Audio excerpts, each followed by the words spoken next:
शेतकऱ्यांच्या मदतीसाठी महाविकास आघाडीचं जालना जिल्हाधिकाऱ्यांना निवेदन दिलेलं आहे। तर अतिवृष्टीमुळे नुकसानग्रस्त शेतकऱ्यांना तातडीने मदत देण्याची मागणी या निवेदनातून मवियाकडून करण्यात आली आहे। 4 दिवसांच्या सलग पावसामुळे जालना जिल्ह्यामध्ये शेती पिकांचं मोठं नुकसान झालं आहे। त्यामुळे आता महाविकास आघाडीने या शेतकऱ्यांना मदत मिळावी यासाठी निवेदन दिलं आहे। जालना इथल्या जिल्हाधिकाऱ्यांना त्यांनी हे निवेदन दिलंय आणि तातडीने नुकसानग्रस्त शेतकऱ्यांना मदत द्यावी अशी मागणी केली।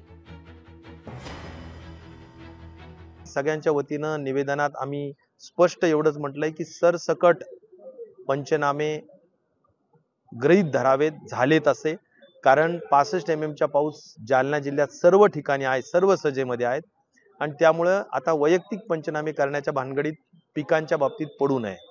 जे मागच्या काळात आपण नुकसान भरपाई दिली होती 13,500 रुपये प्रति हेक्टरी खरीपसाठी 3 हेक्टरची मर्यादा आणि त्याचबरोबर फळबागांना सुद्धा 18,000 रुपयाची हेक्टरची नुकसान भरपाई 3 हेक्टरची मर्यादा, ती नुकसान भरपाई अनुदान ताबडतोबीने द्यावं। लोकशाही मराठी ऐका, पहा, जागरूक रहा।